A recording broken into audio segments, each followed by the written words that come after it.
नमस्कार, मी स्मिता तुमच्या सर्वांचं स्वागत करते आहे प्रायश एजू पॉडकास्टमध्ये. बघा, GDCA परीक्षेबद्दल आपण नेहमीच ऐकत असतो की ही परीक्षा काय आहे, कोण देऊ शकतं आणि याच्यासाठी क्रायटेरिया काय, आणि सर्वात महत्त्वाचं म्हणजे ही परीक्षा पास झाल्यावर तुम्हाला कोणत्या करिअर अपॉर्च्युनिटीज आहेत. या सगळ्या प्रश्नांची उत्तरं जर तुम्हाला जाणून घ्यायची असेल तर आजचा हा पॉडकास्ट अगदी शेवटपर्यंत बघा. आणि या सगळ्या प्रश्नांची उत्तरं जाणून घेण्यासाठी आज आपल्या स्टुडिओमध्ये आलेले आहेत श्रीयुत राजेंद्र देशपांडे सर. सर, तुमचं आमच्या शोमध्ये खूप खूप स्वागत आहे. Thank you madam. मी तुम्हाला राजेंद्र देशपांडे सरांची थोडक्यात ओळख करून देते. सरांचं MCOM झालेलं आहे, MBA झालेलं आहे आणि त्याचबरोबर सरांनी BEd सुद्धा पास केलेलं आहे. सरांनी आत्ताच LLB सुद्धा पास केलेलं आहे आणि त्याचबरोबर सर GDCA परीक्षा सुद्धा पास झालेले आहेत. आणि महत्त्वाचं म्हणजे सर मॅनेजमेंटमध्ये MBA करत आहेत. तर असं हे व्यक्तिमत्व आज आपल्याबरोबर आलेलं आहे आणि आपल्याला आपल्या सगळ्या प्रश्नांची उत्तरं देणार आहेत. तेव्हा नक्की हा पॉडकास्ट अगदी शेवटपर्यंत बघा. चला तर आपण सुरुवात करूया आजच्या आपल्या या प्रश्नांना. सर, मला तुम्हाला असं विचारायचं आहे की GDCA परीक्षा, बरेच जण विचारतात की GDCA परीक्षा आम्हाला द्यायची आहे, पण मला असं विचारायचं आहे की ही परीक्षा नेमकी काय आहे आणि कोण ही परीक्षा आयोजित करतं? GDCA या परीक्षेचा लॉंग फॉर्म जो आहे government diploma in cooperation and accountancy. ही परीक्षा महाराष्ट्र शासनाच्या सहकार विभागाकडून, सहकार आयुक्ताकडून GDCAचं एक बोर्ड आहे पुण्याला, आणि ते स्वतंत्रपणे बोर्ड दरवर्षी GDCAची परीक्षा घेत असतं. अतिशय महत्त्वाची परीक्षा, कारण त्याच्या नावामध्येच सुरुवातीलाच गव्हर्नमेंट वर्ड आहे. हा शब्द असल्यामुळे या परीक्षेची प्रतिष्ठा, या परीक्षेचा दर्जा, या परीक्षेचं महत्त्व हे अतिशय जास्त महत्त्व आहे. या परीक्षेचं सर्वांना ह्याचं महत्त्व आहे. आणि म्हणून ही परीक्षा देणं ज्यांना सहकार क्षेत्राकडे जायचं आहे, सहकार क्षेत्रामध्ये आपलं करिअर करायचं आहे, त्या सर्वांसाठी ही परीक्षा अतिशय महत्त्वाची आहे. खूप छान सांगितलं सर. सर, मला पुढे असं विचारायचं आहे की GDCA परीक्षा म्हणजे ही सहकारी क्षेत्रामध्ये त्याचं महत्त्व फार वाढलेलं आहे का? अगदी सुरुवातीपासून, महाराष्ट्राच्या स्थापनेपासून 1960 पासून सहकार क्षेत्राची वाढ ही सुरुवातीपासून झालेली आहे. मी तर म्हणेन किंवा ते सत्य पण आहे, महाराष्ट्राची अर्थव्यवस्थेमधला सहकार हा कणा आहे. आणि त्यामुळे महाराष्ट्राचा आर्थिक विकास होणं आवश्यक असेल तर सहकाराचा विकास होणं आवश्यक आहे. आणि त्यामुळे महाराष्ट्रामध्ये सहकारी चळवळ रुजली, वृद्धिंगत झाली आणि अजूनही होते. आणि त्यामुळे सहकार क्षेत्रामध्ये काम करणारे कर्मचारी, अनेक संस्थांचे पदाधिकारी, मॅनेजर्स म्हणजे व्यवस्थापक, ऑडिटर्स म्हणजे लेखापरीक्षक, या सर्वांसाठीच ही परीक्षा अतिशय महत्त्वाची आहे. कारण त्याचं जे ज्ञान आहे ते फक्त परीक्षेसाठी थिअरॉटिकल ज्ञान नाही आहे. बरोबर. या ज्ञानाचा उपयोग त्यांना स्वतःला सहकाराची जाणीव करून देणं, सहकार काय आहे, सहकाराचा आशय काय आहे, सहकाराचा विकास कसा होऊ शकतो, त्यातले अनेक प्रश्न कसे आहेत, या सर्वांचा अभ्यास त्यात असल्यामुळे ही परीक्षा सहकारी बँका, सहकारी पतपेढ्या, सहकारी एक्झामिनेशन संस्था, या सर्वांसाठी, ज्या ज्या सहकाराच्या संस्था आहेत महाराष्ट्रातल्या, या सर्व संस्थांसाठी ही परीक्षा आवश्यक आहे, हे निश्चित आहे. बरोबर. खूप छान सांगितलं सर. पण सर, बऱ्याच वेळा बऱ्याचशा विद्यार्थ्यांमध्ये संभ्रम असतो की ही परीक्षा मी देऊ शकतो की नाही देऊ शकत. तर असा काही क्रायटेरिया आहे का? म्हणजे कोण परीक्षा, ही GDCA परीक्षा कोण देऊ शकतं? फार चांगला प्रश्न आहे मॅडम. या परीक्षेचं शासनाने दिलेलं जे एलिजिबिलिटी म्हणतो आपण त्याला, पात्रता, ती आहे की कोणत्याही शाखेचा पदवीधर ही परीक्षा देऊ शकतो.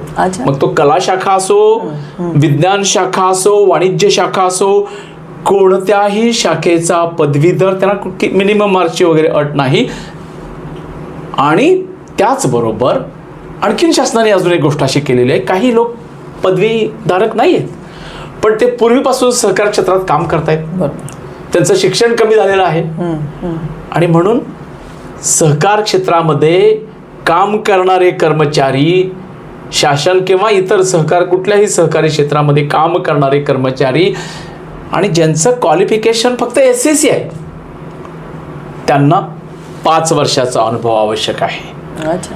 त्याचबरोबर जे 12वी झालेले आहेत, HSC झालेले आहेत त्यांना 3 वर्षाचा अनुभव आवश्यक आहे. त्यांनाही ही परीक्षा देता येते. म्हणजे शासनाने ही केवढी चांगली गोष्ट केलेली आहे. बरोबर. की काही लोकांचं शिक्षण होत नाही पण ते सहकार क्षेत्रात काम करतात. बरोबर. म्हणून कोणत्याही शाखेचा पदवीधर सहकार क्षेत्रात काम करणारे अनुभव असणारे, मग ते SSC असोत किंवा HSC असोत, या सर्वांना ही परीक्षा देता येते. अच्छा. पण मुख्य गाभा असा आहे मॅडम, या क्षेत्राची आवड असणं आवश्यक आहे. बरोबर. आवड असेल तर ही परीक्षा देता येते. बरोबर बरोबर. सर, आणि ही परीक्षा म्हणजे GDCA ची जी परीक्षा आहे ही वर्षातून किती वेळा होते? खूप चांगला प्रश्न आहे. ही परीक्षा पूर्वी 2 वेळा व्हायची, ऑक्टोबर आणि मे मध्ये. आता गेल्या काही वर्षापासून संख्या वाढलेली आहे आणि म्हणून ही परीक्षा फक्त मे महिन्यामध्ये होते. मेच्या शेवटच्या आठवड्यामध्ये साधारणपणे 25, 26, 27 शुक्रवार, शनिवार, रविवार ते पण परीक्षा घेतात. एका दिवशी 2 पेपर असतात. अशा प्रकारे 3 दिवसात ही परीक्षा पूर्ण होते. मार्च महिन्यापासून याचे फॉर्म फेब्रुवारी किंवा मार्चमध्ये भरले जातात. ऑनलाईन फॉर्म भरण्याची पद्धत आहे, त्याची एक वेबसाईट आहे. अतिशय अल्प फीमध्ये, अतिशय कमी शुल्कामध्ये ही फॉर्म भरले जातात आणि ऑनलाईन प्रोसेसिंग आहे. मात्र परीक्षा ऑफलाईन आहे. बऱ्याच जणांचा संभ्रम आहे की परीक्षा पण ऑनलाईन आहे का? परीक्षा ऑनलाईन नाही आहे, परीक्षा ही ऑफलाईन आहे. फॉर्म भरण्याची पद्धत ही ऑनलाईन आहे. बरोबर. हे म्हणजे अगदी सर्वसामान्य सुद्धा ही परीक्षा देऊ शकतात. आणि मला वाटतं हे गव्हर्नमेंटने खूप छान आयोजित केलेलं आहे की प्रत्येक, तुम्ही 10वी असू दे 12वी असू दे, तुम्हाला ही परीक्षा द्यायला काही हरकत नाही आहे. खूप छान सांगितलं सर. सर, मला असं विचारायचं आहे की GDCA परीक्षेचा एकूण पॅटर्न काय आहे? हा तर अतिशय मूलभूत प्रश्न आहे. अच्छा. पॅटर्न असा आहे, पेपरबद्दल मी तुम्हाला नंतर सांगेन, पण जो पॅटर्न आहे तो असा आहे की 6ही विषयाच्या बाबतीत साधारणपणे 20 मार्काचे वस्तुनिष्ठ प्रश्न आहेत, ज्याला आपण objective type, multiple choice, fill in the blanks, answer in one sentence, abbreviations, true or false, या प्रकारचे प्रश्न आहेत 20 मार्कांचे. 80 मार्काचे प्रश्न हे दीर्घोत्तरी प्रश्न आहेत. मग त्यामध्ये A आणि B 7-7 मार्काचे, A 7 mark, B 7 mark, आणि त्याच्यामध्ये ऑप्शन्स आहेत की एवढे तुम्ही सोडवा, 7 पैकी 5 सोडवा. पण A आणि B चा पॅटर्न आहे. A 7 marks, B 7 marks, 7-7 मार्कांचे. काही ठिकाणी मोठे, काही सब्जेक्टच्या बाबतीत डायरेक्ट 20 मार्कांचे पण आहेत. म्हणजे त्या विषयानुसार वेगवेगळे आहेत. बरोबर.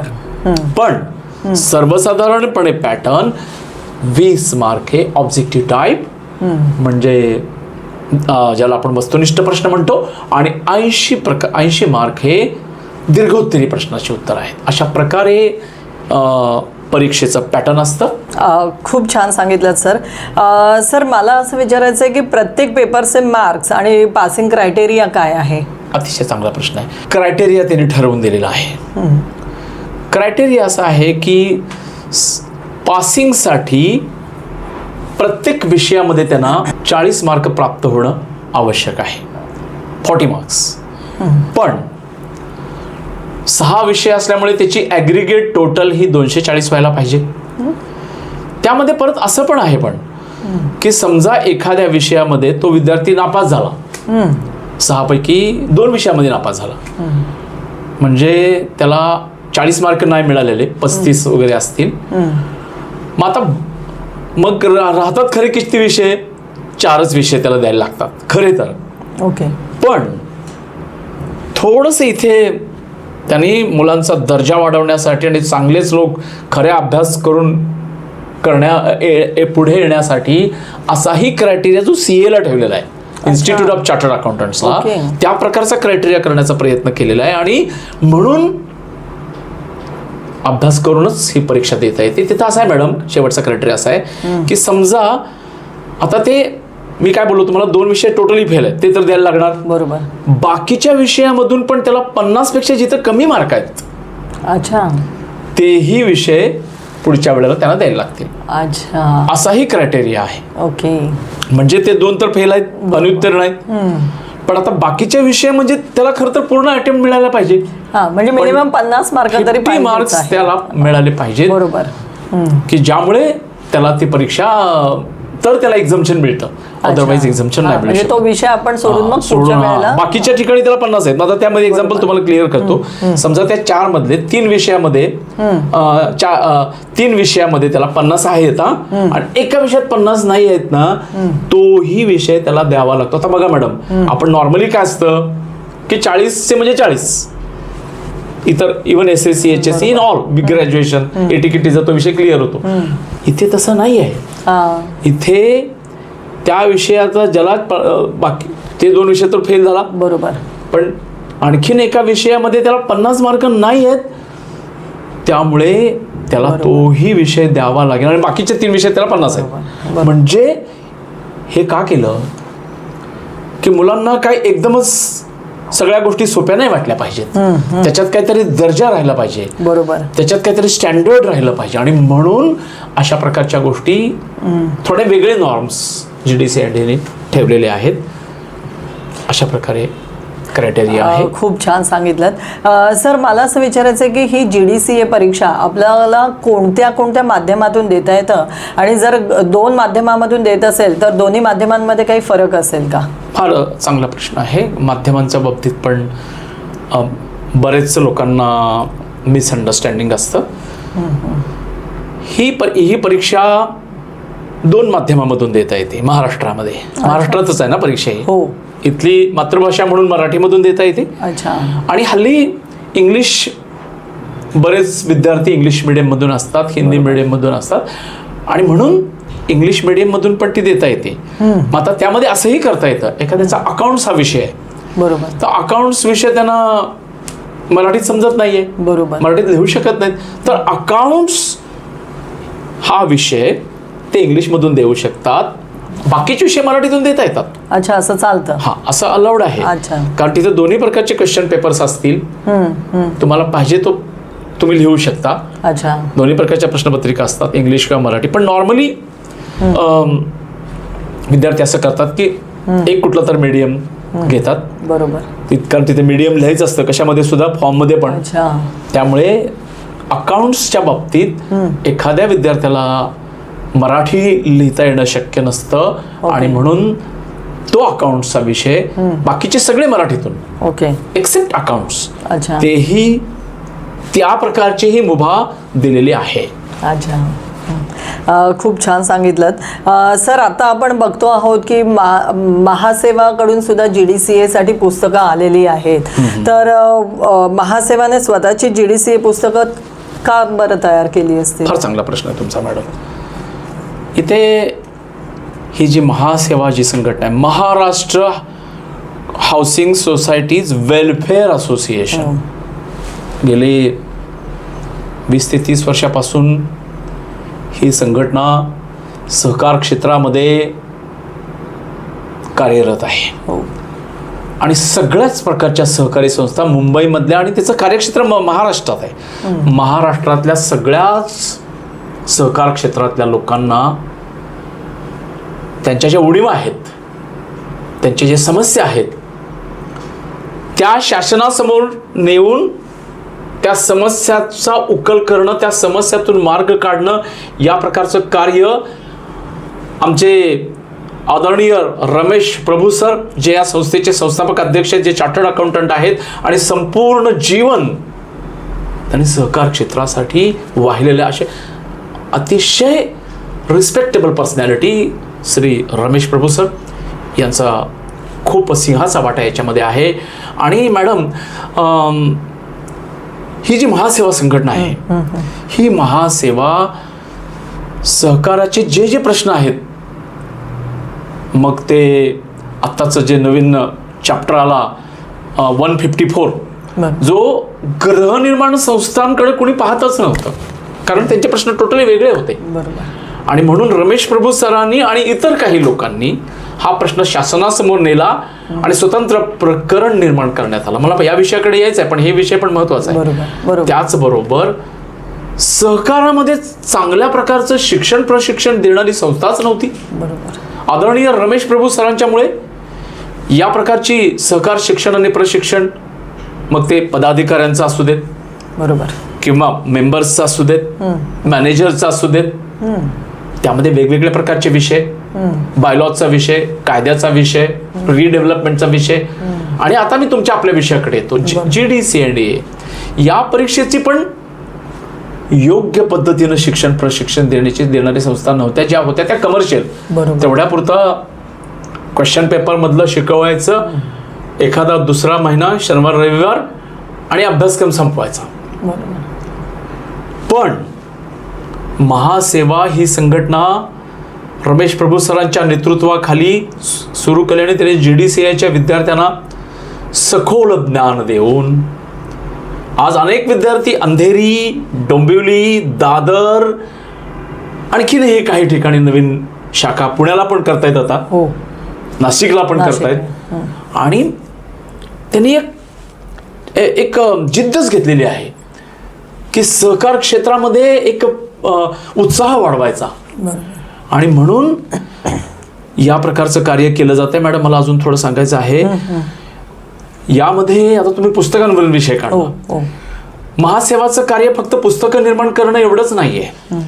महासेवाचं कार्य मुलांना सहकार्याची आवड निर्माण करणं, सहकारी शिक्षणाची आवड निर्माण करणं, सहकाराचं योग्य ज्ञान देणं, सखोल ज्ञान देणं. आणि एका व्यक्तीचं मला नाव घेणं अतिशय महत्त्वाचं आहे. आमच्या इथे एक डोंबिवलीला शाखा आहे महासेवाचीच. एकटा व्यक्ती ती शाखा चालवत आहेत. त्यांचं नाव आहे विजय सावडेकर सर. आणि त्यांनी या GDCN इतर कार्याबरोबरच GDCNDAच्या बाबतीत ऑनलाईन प्लॅटफॉर्म सुरू केला, ऑफलाईन प्लॅटफॉर्म सुरू केला, हायब्रिड पद्धत म्हणजे या दोघांचं कॉम्बिनेशन. आणि त्यांनी एक स्वतंत्रपणे नोट्स बनवल्या मॅडम. त्या नोट्स अशा आहेत, बाजारामध्ये जे पब्लिकेशन्स अवेलेबल आहेत, जे उपलब्ध आहेत, त्यांच्यावर मला टीका नाही करायची, पण वेगळेपणा दाखवायचा आहे. त्याच्यामध्ये प्रत्येक प्रकरणाची व्यवस्थित मांडणी आणि त्यांचं नाव उल्लेख करता येण्यासारखी आवश्यकता आहे. त्याचं कारण असं की त्यांनी मुलांना परीक्षेसाठी असणारं सखोल मार्गदर्शन तर केलेलंच आहे, पण त्या विषयाचं एक्सपर्ट नॉलेज म्हणजे त्या विषयाचं जास्तीत जास्त चांगलं ज्ञान मुलांपर्यंत कसं देता येईल, म्हणजे तो सहकार कायदा असो, कोणताही विषय, मॅनेजमेंट असो, याबद्दल या दोन्हीचा त्यांनी समतोल केला आहे. म्हणजे परीक्षेला मार्गदर्शन आणि ज्ञान मिळवणं, या दोघांचा एक चांगला समतोल त्यांनी केलेला आहे. आणि म्हणून बाजारातली इतर जी पब्लिकेशन्स आहेत त्यापेक्षा विजय सावडेकर सर आणि महासेवाच्या माध्यमातून त्यांनी जे कार्य केलेलं आहे ते उल्लेखनीय आहे. आणि मी सर्व विद्यार्थ्यांना एक विनंती करेन की या पब्लिकेशन्सचा अवश्य फायदा घ्या आणि अधिक चांगले मार्क्स मिळवा आणि सहकाराचं योग्य ज्ञान मिळवा, अशी तुम्हा सर्वांना मी विनंती करेन. जसं सरांनी सांगितलं तसंच तुम्हाला सुद्धा जर GDCAची पुस्तकं महासेवाकडून तुम्हाला मागवायची असतील तर आपले कॉन्टॅक्ट नंबर्स हे तुम्हाला स्क्रीनवर दिसतच आहेत. तेव्हा अजिबात वेळ न घालवता आम्हाला लगेच कॉन्टॅक्ट करा आणि आपली GDCAची तयारी ही परिपूर्ण करा. सर, खूप छान असं सांगितलंय तुम्ही. सर, महासेवाचं या परीक्षेमध्ये काय योगदान आहे? हेच आत्ता जे मी सांगितलं ना तुम्हाला की त्यांनी ऑनलाईन, ऑफलाईन आणि ह्या प्रकारची पुस्तकं, सतत घेतलेले सेमिनार रविवारी, पुन्हा गुगल मीट, म्हणजे आता जी लोकांना आवड आहे ना ऑनलाईन करणं, लोकांना वेळ नाही आहे, बरोबर, याचा त्यांनी योग्य समतोल साधलेला आहे. आणि काही ठिकाणी ऑनलाईनचा उपयोग नाही आहे, त्यांच्या शंका समाधान वगैरे.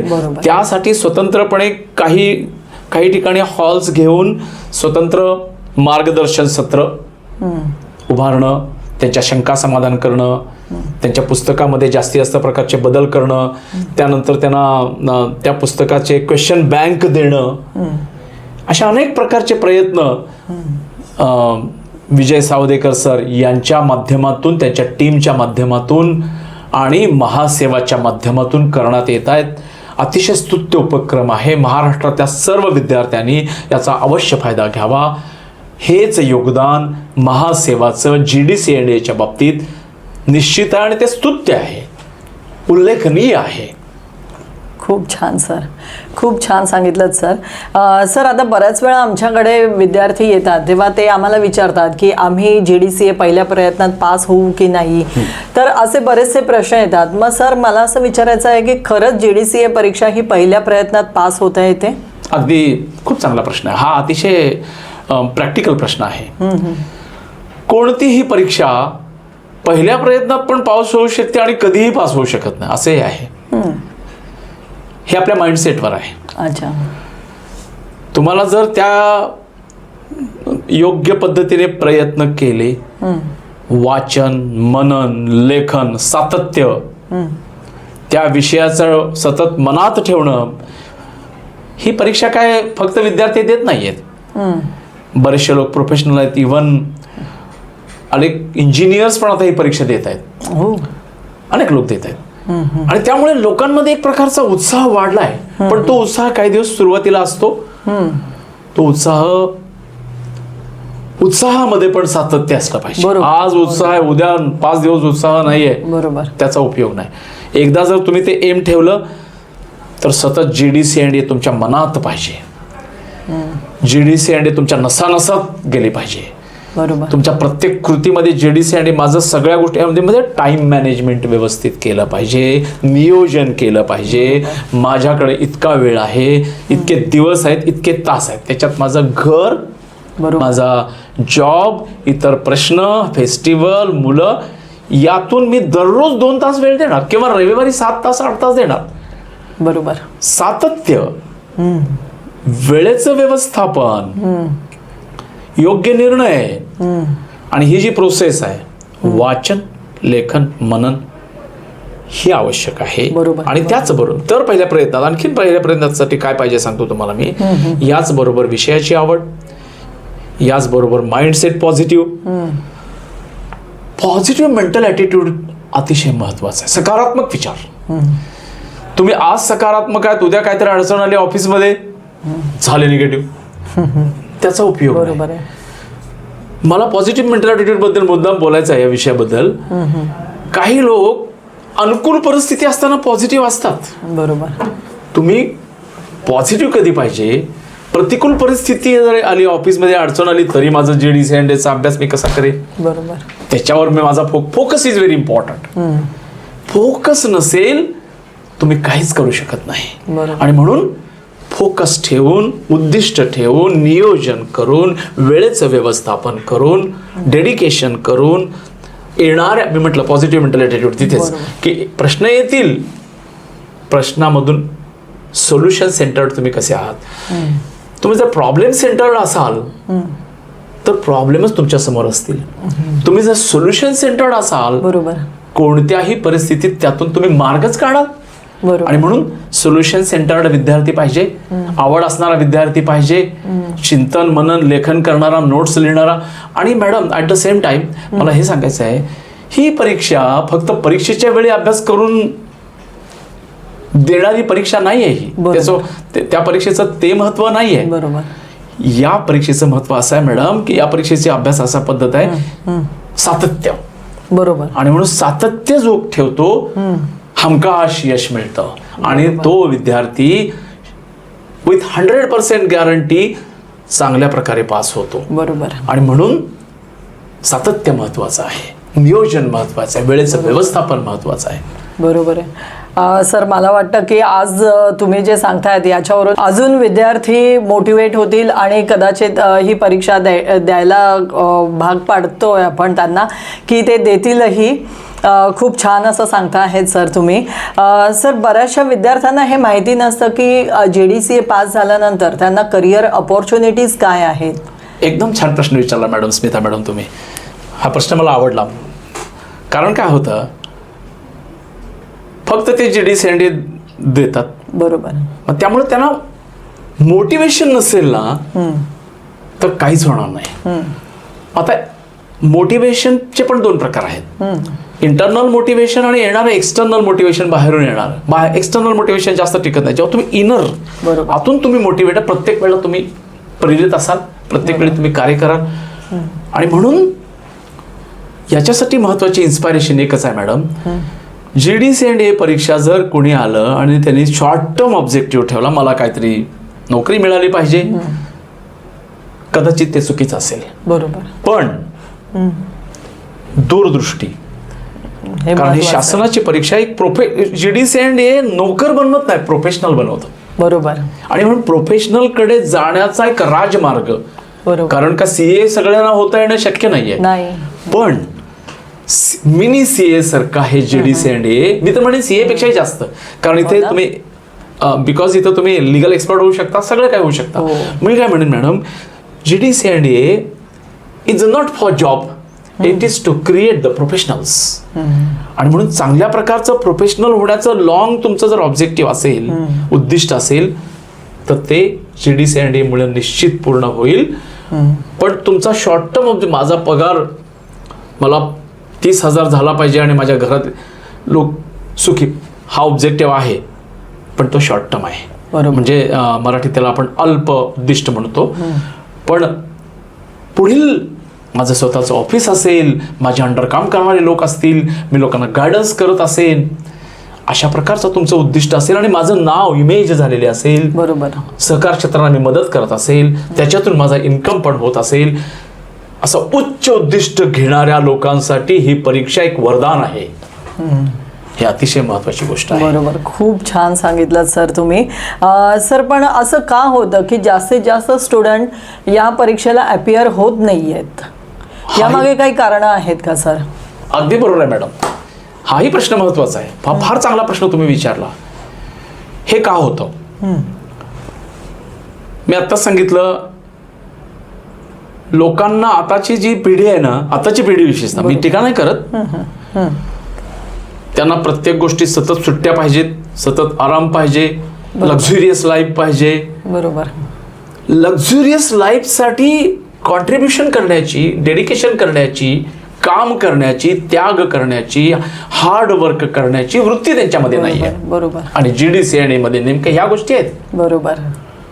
अजून संपलेला नाही, त्याचा अभाव आहे. अभ्यास करण्यासाठी कॉन्सन्ट्रेशन लागतं. बरोबर. JDCA मध्ये तुमचं फिजिकल कॉन्सन्ट्रेशन फार महत्वाचं आहे. इथे सोशल प्लॅटफॉर्म आहेत, फेसबुक वगैरे, पण लोकांचं हल्ली काय झालंय, मोबाईलवर अभ्यास करणं, हे करणं, प्रत्यक्षात पुस्तक वाचण्याकडे कल नाहीये. बरोबर. तिसरी गोष्ट,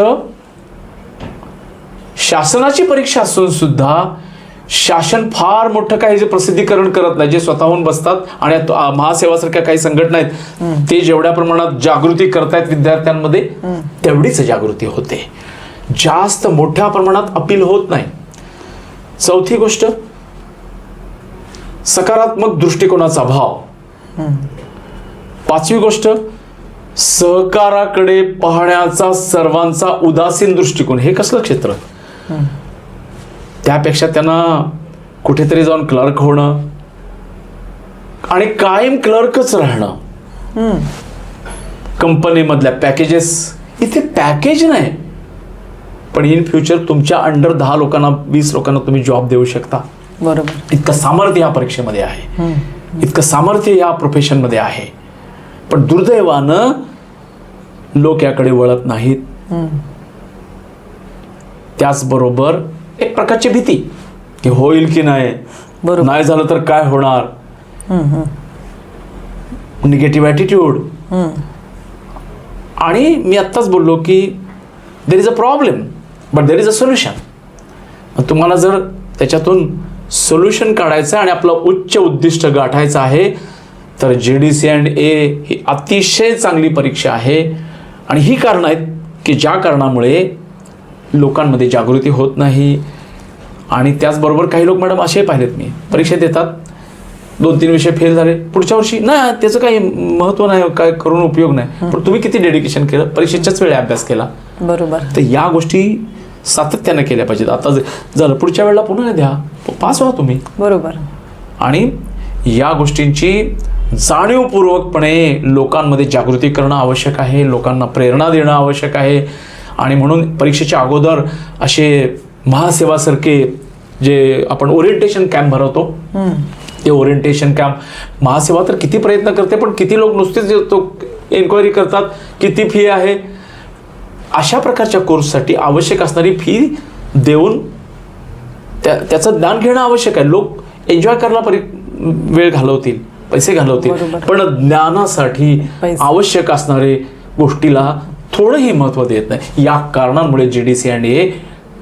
पण तरीही मॅडम मला शेवटचं सांगायचं आहे, मी हल्ली पाहतोय मॅडम जे इंजिनियर्स आहेत ते इथे बरेच पाहिले GD&A, जे ऑलरेडी लॉयर्स आहेत ते GD&A करतात. म्हणजे ह्याच्यात काहीतरी निश्चित आहे. ज्यांना समजलंय ना की देर इज समथिंग. बरोबर. आणि ते लोक मी किती पाहिले मॅडम. बरोबर. ऑलरेडी लॉयर्स आहेत, ऑलरेडी इंजिनियर्स आहेत. बरोबर. आणि ते लोक का इथे म्हणतात, मी खूप अभ्यास केला या गोष्टीचा. हे काय उगीच झालं नसेल, त्यांना काहीतरी यात समजलं असेल, उमगलं असेल, काहीतरी त्यांना एक दिसलं असेल की या परीक्षेमुळे काय होणार आहे. आणि म्हणून सक्सेस रेशो वाढलाय पण मॅडम, आणि लोक येत आहेत पण या परीक्षेकडे. आपण असेच प्रयत्न करूया, हे लोकांमध्ये जागृती करूया. नक्कीच सर, तुम्ही खूपच छान सांगितलं आहे आणि खूप मोलाचं असं मार्गदर्शन देता आहात सर. सर पण बऱ्याचदा आता जसं तुम्ही सांगितलं की इंजिनिअरिंग स्टुडंट येत आहेत किंवा सायन्स ग्रॅज्युएट आहेत, तर असं काही आहे का की म्हणजे कॉमर्स बॅकग्राऊंडच या परीक्षेसाठी कंपल्सरी आहे, असं काही नाही ना? हाही प्रश्न मॅडम खूप महत्त्वाचा आहे आणि सगळ्यांचा एक कन्फ्युजन दूर करणारा प्रश्न आहे, गोंधळ दूर करणारा प्रश्न आहे. या परीक्षेसाठी आत्ताच सांगितले मी, जी पात्रता सांगितली, कोणत्याही शाखेचा पदवीधर देऊ शकतो. पण कॉमर्स शाखेच्या पदवीधरांना यातले जे विषय आहेत, म्हणजे मॅनेजमेंट आहे, अकाउंट्स आहे, ऑडिट आहे, हे विषय अगोदर BCom लेवलला झालेले असतात. इव्हन अकाउंट्सचं तर ते 12वी पर्यंतच त्यांचं फायनल अकाउंट वगैरे झालेलं असतं. आणि त्यामुळे त्यांना ते सुलभ असतं. पण किती जणांच्या लक्षात असतं, किती जणांनी अभ्यास तेवढ्यापुरताच केलेला असतो, अभ्यासावर प्रेम केलेलं नसतं. बरोबर. त्यांना काय मिळणार आहे? ज्यांना मी तर म्हणेन की ज्यांना आवड आहे, ज्यांचा दृष्टिकोन सकारात्मक आहे, ज्यांना इंटरेस्ट आहे, ज्यांचा अभ्यासावर प्रेम आहे, ज्यांना पुढे जाण्याची इच्छा आहे, तशा सर्वांना ही परीक्षा आहे मॅडम. मग ते आर्ट्स असो, कॉमर्स असो, सायन्स असो. कॉमर्सच्या लोकांना थोडी इझी जाते, पण मी असं म्हणेन की किती जणांना पूर्ण फायनल अकाउंट आठवत नाही, किती जणांना जनरल एंट्री, परत व्हॉट इज जनरल एंट्री, कारण तेवढ्यापुरतंच केलेलं असतं. बरोबर. ज्यांनी तो ट्रेंड लक्षात ठेवला, what is general entry, what is narration, हे सगळं डेबिट क्रेडिट, त्यांना थोडं बेसिक सुरुवातीला सोपं जाईल. पण आज मॅडम मी तुम्हाला असेही सांगेन, जे कॉमर्स शाखेचे नव्हते, वाणिज्य शाखेचे नव्हते, आर्ट्स आणि सायन्स, आर्ट्समध्ये विशेषतः GD&A झाले, उत्तीर्ण झाले, चांगले मार्क्स त्यांना मिळाले आणि एक चांगले प्रोफेशनल म्हणून मुंबईमध्ये बऱ्याच ठिकाणी, गिरगाव सारख्या ठिकाणी, वेस्टर्नमध्ये पण आहेत, चांगल्या प्रकारे काम करतात, ज्यांना कॉमर्सचा बॅकग्राऊंडही नव्हतं मॅडम. अरे वा. तसे लोक सक्सेसफुल आहेत. अरे वा. Success comes by love, consistency. बरोबर. बरोबर सर, खूपच छान सांगितलं सर. काही विद्यार्थी आमच्याकडे आहेत, तर त्यांना ह्या परीक्षेमध्ये 100% यश मिळवण्यासाठी तुम्ही काही टिप्स सांगाल का? या अगोदरच्या एका प्रश्नात ह्याचं उत्तर आलंय, परत एकदा सांगतो की मी पहिल्यांदाच सांगितलं, सगळ्यात महत्त्वाचे, कुठल्याही क्षेत्रात तुम्ही जा, मग कोणताही असो, मग तो फिल्म स्टार असो, अकॅडमिक असो, बरोबर, प्रोफेशनल असो, there must be positive mental attitude, सकारात्मक दृष्टिकोन. बरोबर. दुसरं त्या विषयाची आवड. तिसरं प्रॉब्लेम मधून बाहेर पडून सोल्युशन काढणं. चौथं योग्य नियोजन, टाइम मॅनेजमेंट. फक्त नियोजन करून उपयोग नाही, त्या दृष्टीनं स्टेप्स घेणं, त्या दृष्टीनं त्या विषयामध्ये जाणं. आणि या विषय इथं मी तुम्हाला एकच सांगेन की सतत आता समजा हा महिना फॉर्म भरला, किती महिने राहिले, मार्च एप्रिल, या 3 महिन्यात एकूण दिवस किती, त्यात आपण किती दिवस अभ्यास करू शकतो. काही मध्ये मध्ये अडचणी पण येणार, काही फेस्टिवल्स आहेत, थोडे दिवस होळी, काही ह्या ज्या गोष्टी आहेत त्याला थोडं साईडला ठेवून, आणि आपला होळी एक दिवस ठीक आहे, पण तुम्ही जर आठवडा एन्जॉय करताय, बरोबर, तर तुम्ही जेडीसीला डेडिकेशन नाही तुमचं. बरोबर. तर त्याच्यासाठी काही गोष्टीमधून आपला इंटरेस्ट काढून घेऊन अभ्यासावर कॉन्सन्ट्रेशन केलं. आणि महत्वाचं म्हणजे मॅडम कॉन्सन्ट्रेशन, फोकस, बरोबर, interest, dedication, time management, planning, implementation, या गोष्टी जर केल्या तर यश तुमच्या बरोबर आहे. यश लांब नाही आहे, यश तुमच्या जवळ येणार. आणि या परीक्षेत ही लोक यशस्वी होतील. 100% रिझल्ट लागायला काहीच हरकत नाही. अच्छा. प्रत्येक संस्थेचा, प्रत्येक विद्यार्थ्यांचा 100% निकाल हा लागलाच पाहिजे. कारण मार्च पासून मे पर्यंत आपण त्याचं योग्य नियोजन केलं पाहिजे. खूपच छान सांगितलं सर. तुमच्यामध्ये अशी काही इम्पॉर्टंट एसेन्शियल असे काही पॉईंट्स आहेत का की जेणेकरून जे विद्यार्थी आहेत, जे GDCA परीक्षा देणार आहेत, त्यांना चांगले मार्क मिळू शकतील? यस मॅडम, स्कोरिंग मार्क्स पण मिळवू शकतो. पहिल्यांदा अगोदर सांगितल्याप्रमाणे नियोजन, त्यानंतर पेपर पॅटर्न नेहमी लक्षात पाहिजे की काय क्वेश्चन्स आहेत, कुठले क्वेश्चन्स रिपीटेड आहेत, बरोबर, कुठल्या क्वेश्चनला महत्त्व द्यायचं, कोणत्या टॉपिकला महत्त्व द्यायचं आहे, ते तुमच्या लक्षात पाहिजे. नोट्सचा व्यवस्थित अभ्यास केला पाहिजे. आता परीक्षेमध्ये स्कोरिंग कसं करायचं? Answer must be to the point. बरोबर. रिलिव्हंट एक्सप्लेनेशन, पॉइंट्सला प्रॉपर अंडरलाईन, सुरुवातीला इंट्रोडक्शन, मीनिंग, डेफिनेशन, त्याचे जे फीचर. आता समजा 7 मार्काचा प्रश्न आहे, एकाच प्रश्नावर तुम्ही 15 पॉईंट लिहिले, टाइम वेस्टेज आहे. बरोबर. त्याला किती मार्कांचा आहे? 7 मार्कांचा आहे, तर 7 ते 8 पॉईंट लिहा, मुद्दे लिहा. बरोबर. पण त्याचं एक्सप्लेनेशन इतकं अट्रॅक्टिव्ह लिहा, रिलिव्हंट लिहा की, कारण madam number of papers GDCA मध्ये येतात आणि मग ते तपासणाऱ्याने जे परीक्षक आहेत त्यांनाही तो दर्जेदार पेपर वाटला तर त्याची अंडरलाईन, प्रॉपर एक्सप्लेनेशन, प्रॉपर हेडिंगला अंडरलाईन, नंतर कन्क्ल्युजन केलंय, इंट्रोडक्शन दिलंय, अशा प्रकारे जर प्रश्नांची उत्तरं लिहिली असतील तर म्हणजे प्रेझेंटेशन चांगलं. Presentation skill is very important. बरोबर. तुम्हाला काही वेळा मुलांना काय माहिती आहे मॅडम, विद्यार्थ्यांना त्यांना समजतं पण प्रेझेंटेशन मध्ये त्यांचा प्रॉब्लेम येतो. इथं प्रेझेंटेशन पण महत्वाचं आहे. पण तुमच्या दोन्ही गोष्टी, जर तुमची तयारी नसेल प्रेझेंटेशन होणारच नाही.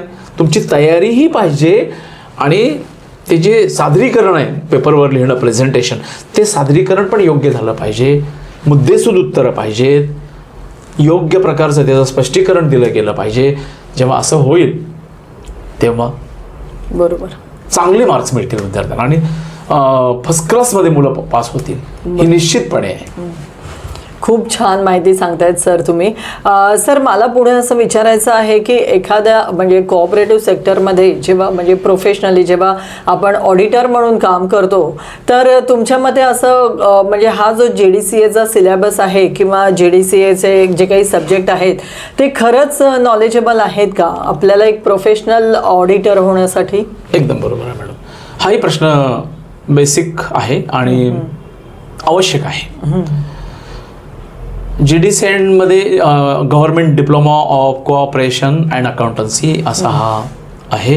बरोबर. याच्यामध्ये अकाउंटिंगचं पण आणि ऑडिटिंगचं मॅनेजमेंट फक्त त्याचं नाही आहे, कोऑपरेशनची हिस्ट्री, मॅनेजमेंट, लॉ, इतर प्रकारचे कायदे, या सर्वांचा अभ्यास. आणि मेन तुम्ही ऑडिटिंगचं विचारलं,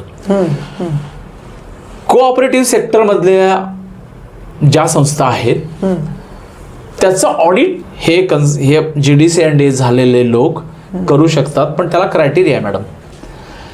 GD&A ची परीक्षा उत्तीर्ण झाल्यानंतर 3 वर्ष प्रॅक्टिसिंग चार्टर्ड अकाउंटंट जे कोऑपरेटिव्ह सेक्टरच्या पॅनलवर आहेत त्यांच्याकडे त्यांनी अप्रेंटिसशिप केली पाहिजे. अप्रेंटिसशिप म्हणतो मी. ओके. तुम्ही आता तिथे कसं एखाद्याचं वय असतं 35-40 वर्ष, लग्न झालेलं असतं, त्याला घरची जबाबदारी असते आणि ते पगार, तुम्ही तिथं ट्रेनी आहात आणि ट्रेनी असल्यामुळे तुम्हाला कदाचित 5,000 मुंबईत पगार देतील, यापेक्षा जास्त नाही, फार झालं तर 10,000. कारण तुम्ही शिकताय ना, उलट तुम्ही त्यांना दिले पाहिजेत. तर हे 3 वर्षाची अट का टाकली, पूर्वी नव्हती, की बरेच जण GD&A व्हायचे आणि त्यांना ऑडिटचं प्रॅक्टिकल ज्ञान काहीच नसायचं, अकाउंटिंगचं प्रॅक्टिकल ज्ञान काहीच नसायचं. ही अट घालण्यामागे कारण तेच आहे. आणि त्यामुळे 3 वर्षाचा अनुभव त्यांच्याकडे अप्रेंटिसशिप करणं, प्रशिक्षण घेणं, की ज्यामध्ये त्यांना अनेक प्रकारच्या ज्या सहकारी संस्था आहेत त्याचं ऑडिट करावं लागतं, त्यांच्याबरोबर जावं लागतं, ते ज्ञान मिळवावं लागतं. आणि ते ज्ञान मिळाल्यानंतर निश्चितपणे ते ऑडिटर होऊ शकतं. मी एक अनुभव सांगतो मॅडम. एकाची व्हिडिओ ऐकली होती. त्या व्यक्तीला, म्हणजे तो तरुण असेल तेव्हा कदाचित, 3,000 की 2,500, 1,500, फक्त 1,500 पगार द्यायचे CA दादरला. आणि तेवढ्यात त्याला भागवावं लागायचं.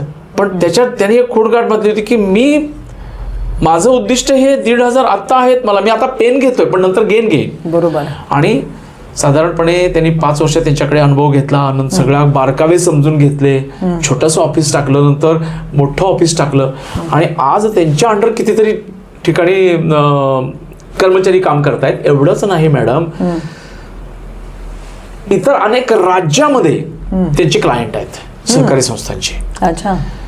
अनेक राज्यामध्ये त्यांचे क्लायंट आहेत. हे का होऊ शकलं तर ऑडिट हा विषय त्यांनी पूर्ण समजून घेतला प्रॅक्टिकली. बरोबर. बरेच जण काय करतील, GD&A केलं पण पुढे काय करायचं, हो, हे माहितीच नसतं, पुढे माहित नसतं. आणि माहीत करून घेण्याचा कुणाला जाऊन भेटतोय का आपण, एक्सपर्ट व्यक्तींना, रमेश प्रभू सारख्या व्यक्तींना भेटतो का, विजय सावदेकर सरांसारख्या व्यक्तींना भेटतो का, त्यांचा वेळ घेतो का आपण, त्यांना त्यांचा बहुमूल्य वेळ घेऊन त्यांच्याकडे जाणं, त्यांच्या पुढे तो प्रश्न मांडणं की काय केलं पाहिजे, निश्चितपणे मार्ग निघू शकतो. त्यामुळे मॅडम तुम्ही जो प्रश्न विचारला त्याचा मी अजून उल्लेख करतो की इथे चांगल्या प्रकारचे ऑडिटर करणं हा उद्दिष्ट आहेच. बरोबर. चांगल्या प्रकारचे कन्सल्टंट करणं हेही उद्दिष्ट आहे. बरोबर. चांगल्या प्रकारचे मॅनेजर करणं हेही उद्दिष्ट आहे. बरोबर. पण हे कधी व्हाल, तुम्ही प्रॅक्टिकल नॉलेज घेतलं, त्याच्यामध्ये सातत्य ठेवलं. कुणाकडे तर अनुभवाला गेलो, त्यांनी 1,500-2,000 पगार दिला आणि 2-3 महिन्यात सोडून दिलं. बरोबर. मग परत त्याची निगेटिव्हिटी सांगत राहणार हे लोक. GD&Aचा काय उपयोग होत नाही. उपयोग करणारा उपयोग आहे मॅडम. बरोबर. उपयोग नाही करणारा काहीच उपयोग नाही आहे. आता ती सचिन तेंडुलकरकडे बॅट होती, ती बॅट त्यांनी तळपट ठेवली, शिवाजी पार्कला खेळत राहिला सतत, म्हणून तो भारताला एक चांगल्या प्रकारचा क्रिकेटर मिळाला. खरंय. पण ही पुस्तकं तुम्ही GD&Aची तशीच ठेवली किंवा ते सर्टिफिकेट परत कधी पाहिलंही नाही, त्याचा उपयोग नाही. त्या सर्टिफिकेट्सला डेडिकेशन करून, त्याच्यावर प्रेम करून, त्याच्या विषयांवर प्रेम करून, त्याच्यातलं जास्तीत जास्त ज्ञान मिळवून एक उद्योन्मुख ऑडिटर म्हणून तुम्ही जर लोकांसमोर आलात, शासनाचा दृष्टिकोन हाच आहे. बरोबर. की लोकांना इतक्या मोठ्या संस्थांना CA पुरेस पुरू शकत नाहीत आणि म्हणून सर्टिफाईड ऑडिटरचा कॉन्सेप्ट शासनाने काढला. आणि काही लोक याचा फायदा निश्चित घेत आहेत, पण फार कमी लोक फायदा घेत आहेत. जास्तीत जास्त लोकांनी ही परीक्षा योग्य पद्धतीने द्यावी. आणि आफ्टर GD&A झाल्यानंतर सुद्धा हा 3 वर्षाचा जो अनुभव आहे तो योग्य CA कडे जाऊन त्यांना सांगून त्यांच्याकडून सगळ्या गोष्टी समजून घेतल्या पाहिजेत. मग तुम्हाला जमाना तुम्हारे हाथ में है. बरोबर. आणि इस जमाने को क्या करना है ये आपके ही हाथ में है. जमाना हमारे साथ है, जमाने को हम उजाला दिखाएंगे. हे होऊ शकतं मॅडम. उद्याचा उषक काल खूप चांगला आहे आणि याचा फायदा आपण समाजाला पण करून दिला पाहिजे, सहकारी संस्थांना पण करून दिला पाहिजे. अशा प्रकारचा दृष्टिकोन इथे आहे मॅडम. बरोबर. सर तुम्ही खूपच छान मोलाचं असं मार्गदर्शन केलेलं आहे आणि मला वाटतं की आजचा हा पॉडकास्ट बघितल्यानंतर अजूनपर्यंत ज्यांनी JDCAला फॉर्म भरलेला नाही आहे कदाचित तेही आता JDCAला ॲडमिशन घेतील आणि आपली महासेवाची पुस्तकं नक्कीच मागवतील. सर तुम्ही आज आमच्या शोमध्ये Thank you, आलात madam. आणि एवढं छान Thank छान you, madam. मार्गदर्शन केलं Thank you, त्याबद्दल madam. धन्यवाद. एक शेवटचं अपील करायचं मॅडम मी हो, हो. विद्यार्थी वर्गांना. हो हो तरुण विद्यार्थी आणि बरेचसे आफ्टर रिटायरमेंट पण इथे येत आहेत. ही हो. अतिशय उल्लेखनीय गोष्ट आहे की निवृत्तीनंतर काही लोक या विषयांचा अभ्यास करत आहेत. मी त्या सर्वांना एकच अपील करेन, एक त्यांना एक काय म्हणतो त्याला एक प्रकारचं त्यांच्यासमोर प्रपोजल ठेवेन की तुम्ही योग्य पद्धतीने अभ्यास करा. सहकाराच हे जे 6 विषय आहेत मॅडम, हा डिप्लोमा आहे, गव्हर्नमेंट डिप्लोमा, अगदी. शासनमान्य डिप्लोमा, कुठल्याही प्रकारे रेग्युलर कॉलेजमध्ये न जाता मिळणारा डिप्लोमा, अगदी नावातच आहे. नावात गव्हर्नमेंट डिप्लोमा आहे. याचा बहुमूल्य डिप्लोमा आहे. शासनाने तुम्हाला एक चांगल्या प्रकारची संधी दिली. मी तुम्हा सर्वांना, तरुण विद्यार्थ्यांना आणि जे सेवानिवृत्तीनंतर करतायत, कुठल्याही प्रकारची वयाची अट ठेवलेली नाही आहे. त्यामुळे तुम्हा सर्वांना शुभेच्छा. आणि मी एक अपील म्हणजे सांगेन, महासेवासारखी जी संघटना आहे जी खऱ्या अर्थाने JDCAच्या विद्यार्थ्यांना योग्य पद्धतीनं मार्गदर्शन करून त्यांना यशस्वी करून JDCA अँड Aच्या नंतर सुद्धा कशा प्रकारे ते यशस्वी होतील या प्रकारची मार्गदर्शन शिबिरं घेणारी, सतत मार्गदर्शन करणारी, सतत लोकांना उल्लसित आणि उत्साहित ठेवणारी ही संस्था रमेश प्रभू सर आणि विजय सावदेकर सर जे डोंबिवली शाखेचे आहेत, या सर्वांचा ज्ञानाचा आणि त्याच्या टीमचा तुम्ही फायदा घ्यावा. ऑनलाईन, ऑफलाईन आणि हायब्रिड प्लॅटफॉर्म, सेमिनार या सर्वांचा योग्य फायदा तुम्ही सर्वांनी घ्यावा. तुम्हा सर्वांना शुभेच्छा. तुमची 2026 आज ज्यांनी ब्रॉडकास्ट ऐकलेला आहे, ऐकतील आणि इम्प्लिमेंटेशन करतील, त्याच्यावर उपाययोजना, त्याच्यावर अंमलबजावणी करतील, त्या सर्वांना आणि महासेवाचा फायदा घेतील, त्या सर्वांना पास तर होतील madam, first class with distinction. ते आजच्या संध्याकाळच्या वेळेला हा निर्णय घेतील. खूप छान निर्णय महत्वाचा आहे. खूप छान सर, खूप Thank you, छान. नक्कीच सर, तुम्ही जे सांगितलं त्याचा सगळेच लोक फायदा करून घेतीलच. आणि सर तुम्ही खूप छान मार्गदर्शन केलेलं आहे. सर आज आमच्या शोमध्ये येऊन तुम्ही जे काही मार्गदर्शन केलं आहे त्याबद्दल धन्यवाद. Thank you madam. आणि मला तुमच्या या स्टुडिओमध्ये येण्याचा सौभाग्य प्राप्त झालं आणि माझे काही मतं विद्यार्थ्यांपर्यंत देण्यासाठी मी प्रयत्न केला. त्यामुळे महासेवा, रमेश प्रभू सर, विजय सावदेकर सर आणि त्याच्या पूर्ण टीमचा मी खूप खूप आभारी आहे. तुम्हाला सुद्धा जर JDCA परीक्षा द्यायची असेल तर आजच आम्हाला कॉन्टॅक्ट करा. आमचे कॉन्टॅक्ट डिटेल्स तुम्हाला स्क्रीनवर दिसतच आहे. आणि हो, सर्वात महत्त्वाचं म्हणजे JDCAचे ऑनलाईन फॉर्म भरण्याची सुरुवात ही झालेली आहे. तेव्हा अजिबात वेळ न घालवता तुम्ही सुद्धा ऑनलाईन फॉर्म भरा आणि आता JDCAच्या एक्झाम प्रिपरेशन क्लाससाठी आम्हाला नक्कीच कॉन्टॅक्ट करा. तुम्हाला फक्त पुस्तकं पाहिजे असतील तरी सुद्धा तुम्ही आम्हाला कॉन्टॅक्ट करू शकतात. तुम्हाला फक्त मॉक टेस्ट पाहिजे असतील तरी सुद्धा तुम्ही आम्हाला कॉन्टॅक्ट करू शकतात. तेव्हा आजचा हा पॉडकास्ट तुम्ही बघितला आणि ऐकल्याबद्दल धन्यवाद. असेच नवीन नवीन पॉडकास्ट आम्ही तुमच्यापर्यंत घेऊन येऊ. तोपर्यंत धन्यवाद.